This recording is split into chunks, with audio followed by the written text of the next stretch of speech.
So Joe, this one is called Pipeline. You know Pipeline. Or Pipe, or officially named Bonsai Pipeline.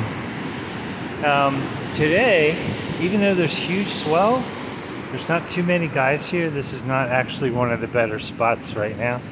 But there's some guys. I can get a little closer here. There's some guys out there. This is kind of a shore break right now.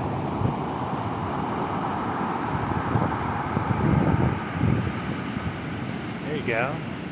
You got a little bit of a barrel there.